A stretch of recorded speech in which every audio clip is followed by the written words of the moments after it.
ប្រធានាធិបតីលោក Zelensky បាននិយាយថាអ៊ុយក្រែនបានទម្លាក់នូវកំជ្រួយរបស់រុស្ស៊ី14គ្រាប់និងបានវិបកទៅវិញជាមួយនឹងមីស៊ីលរយៈចម្ងាយឆ្ងាយប្រភេទ Long Neptune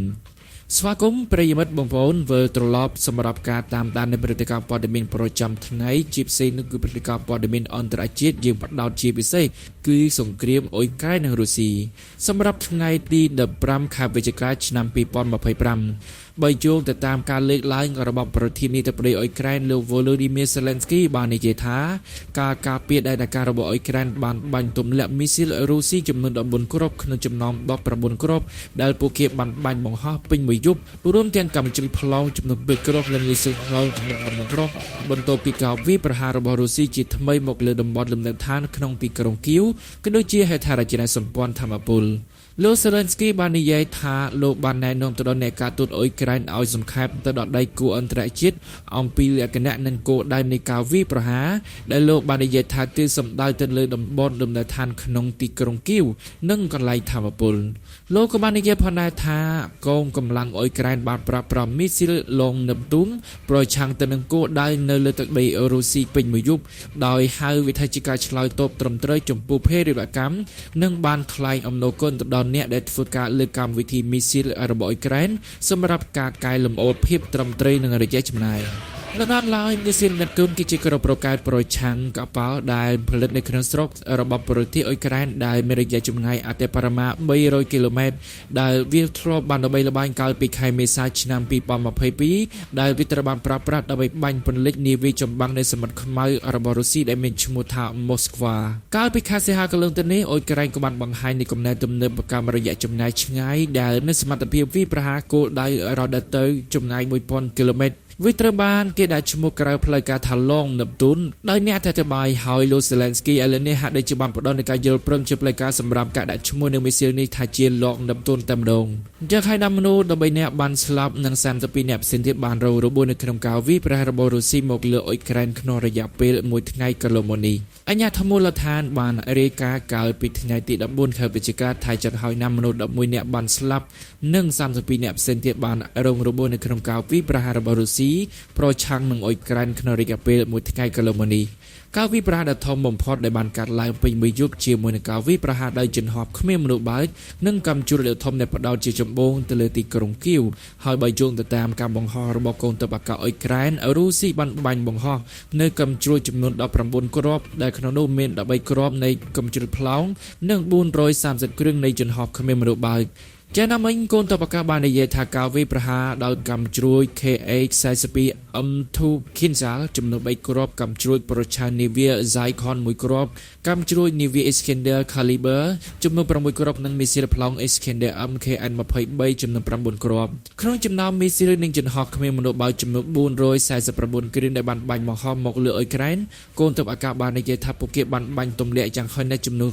419គ្រឿងរួមទាំងជំនាប់គ្មានមនុស្សបើកជួAVF ដែលត្រូវបានប្រើប្រាស់ចំនួន405គ្រឿងនៃប្រភេទ Shahid ប្រភេទ Gabera និងយន្តហោះគ្មានមនុស្សបើកផ្សេងទៀតរួមទាំងកម្មជ្រួយ Aero Ballistic KA-47 M2 Kinzhal ចំនួន2គ្រាប់រួមទាំងកម្មជ្រួយ Missile Iskander MKN-23 ចំនួន6ដើមហើយបើយោងទៅតាមគោលកម្លាំងអាកាសបានឲ្យដឹងថាកម្មជ្រួយ Missile និងយន្តហោះគ្មានមនុស្សបើកត្រូវបានកត់ត្រានៅលើទីតាំងចំនួន13ផ្សេងគ្នាខណៈពេលដែលគំតិចគំទីបានវាយប្រហារមកលើទីតាំងចំនួន44ផ្សេងទៀតសម្រាប់ក្នុងតំបន់គីវប្រទេសរុស្ស៊ីបានបើកការវាយប្រហារតាមអាកាសទ្រង់ទ្រាយធំហើយពេញមួយយប់ថ្ងៃទី13ដល់ថ្ងៃទី14ដោយពួកគេបានវាយលុករដ្ឋធានីដោយជំនាប់គ្មានមនុស្សបើករាប់រយគ្រឿងនិងកម្មជ្រួយជាច្រើនដែលបានសម្លាប់មនុស្សយ៉ាងហោចណាស់6នាក់និងរងរបួសយ៉ាងហោចណាស់25នាក់ជនរងគ្រោះចំនួន9នាក់ផ្សេងទៀតដែលរងរបួសដែរក្នុងនោះក៏មានស្ត្រីមានផ្ទៃពោះម្នាក់ដែលត្រូវបានបញ្ជូនទៅកាន់មន្ទីរពេទ្យអាជ្ញាធរមូលដ្ឋានបានរាយការណ៍អំពីកុមារ7ឆ្នាំនិង10ឆ្នាំម្នាក់ស្ថិតនៅក្នុងចំណោមអ្នករងរបួសប្រធានាធិបតីអ៊ុយក្រែនលោក Volodymyr Zelensky បានសរសេរថាការវាយប្រហារដ៏អាក្រក់យន្តហោះគ្មានមនុស្សបើកប្រហែល430គ្រឿងនៃកម្មជ្រួយចំនួន18គ្រឿងបានប្រើប្រាស់នៅក្នុងការវាយប្រហាររួមទាំងកម្មជ្រួយប្លង់ផងដែរលោកបានបន្ថែមថាគួរឲ្យសោកស្ដាយមនុស្សចំនួន9នាក់ត្រូវបានសម្លាប់ដោយឡែកនៅតំបន់ Zaporizhzhia បើយោងទៅតាមលោក Ivan Fedorov ប្រធានរដ្ឋបាលប្រចាំតំបន់បាននិយាយថា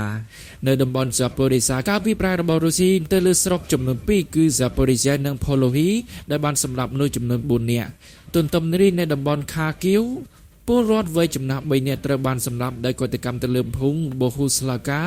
ដែលក្នុងនោះមានស្ត្រីអាយុ70ឆ្នាំ2នាក់និងបុរសអាយុ72ឆ្នាំម្នាក់ដោយឡែកនៅតំបន់ខឺសុនមនុស្ស4នាក់បានអរងរបួសលោក Alexander Broskudin បានរាយការណ៍ថានៅតំបន់ខឺសុនមនុស្ស4នាក់បានអរងរបួសដោយការវាយប្រហាររបស់រុស្ស៊ីទៅលើតំបន់លំនៅឋានក្នុងនោះតំបន់ Donetsk លោក Vadim Filetsky ដែលជាអភិបាលក្រុង Kramatorsk បានឲ្យដឹងថាក្នុងតំបន់ Donetsk ការវាយប្រហាររបស់រុស្ស៊ីបានធ្វើឲ្យមនុស្សម្នាក់បានអរងរបួសប្រធានាធិបតីបារាំងលោក Emmanuel Macron នឹងធ្វើជាម្ចាស់ផ្ទះទទួលប្រធានាធិបតី Volodymyr Zelensky នៅទីក្រុងប៉ារីសនៅថ្ងៃទី17ខែវិច្ឆិកាខាងមុខដើម្បីពិភាក្សាអំពីការគាំទ្ររបស់បារាំង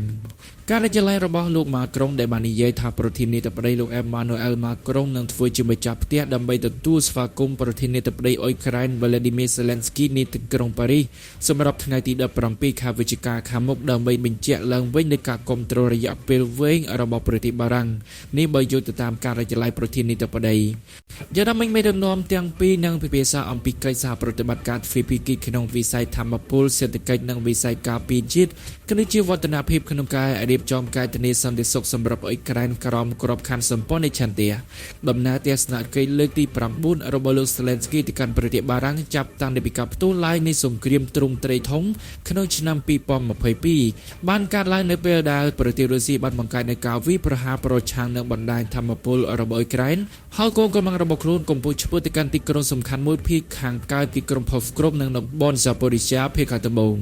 សម្ព័ន្ធមិត្តអឺរ៉ុបក៏បានសម្ដែងការព្រួយបារម្ភអំពីការស៊ើបអង្កេតទៅលើអំពើពុករលួយទ្រង់ទ្រាយធំនៅក្នុងវិស័យធម្មពលដែលពាក់ព័ន្ធទៅនឹងសហការីរបស់លោក Zelensky លោក Chimo Mendes ហើយបាននាំឲ្យមានការលាលែងពីតំណែងរបស់រដ្ឋមន្ត្រីចំនួន2រូបយ៉ាងណាមិញទីក្រុងប៉ារីសគឺជាសម្ព័ន្ធមិត្តដ៏សំខាន់របស់អ៊ុយក្រែនចាប់តាំងពីការផ្ទុះឡើងនៃការលុកលុយពេញលេញនៅឆ្នាំ2022ដែលផ្ដល់នូវចំហចម្បាំងកាំភ្លើងធំកាំជ្រួយរយៈចម្ងាយឆ្ងាយនិងប្រភេទជាច្រើនទៀត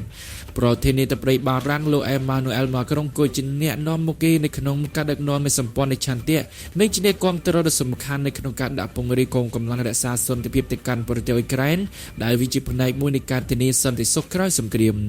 ដំណើរទស្សនកិច្ចរបស់លោក Zelensky ទៅកាន់ប្រទេសបារាំងនឹងធ្វើទៅតាមដំណើរទស្សនកិច្ចរបស់លោកទៅកាន់ប្រទេសក្រិកដែលជាកន្លែងដែលលោកត្រូវបានគេរំពឹងថានឹងចុះហត្ថលេខាទៅលើកិច្ចសហប្រតិបត្តិការធម្មពលទីក្រុងគីវបាននឹងកំពុងជំរុញឲ្យសម្ព័ន្ធមិត្តលោកខាងលិចបង្កើននូវការគ្រប់គ្រងធម្មពលនិងពង្រឹងការការពារដែនអាកាសរបស់អ៊ុយក្រែនខណៈពេលដែលការវាយប្រហារដោយយន្តហោះគ្មានមនុស្សបើកនិងកាំជ្រួចរបស់រុស្ស៊ីបាននឹងកំពុងបន្តឲ្យមានការរំខានធម្មពលនៅទូទាំងប្រទេស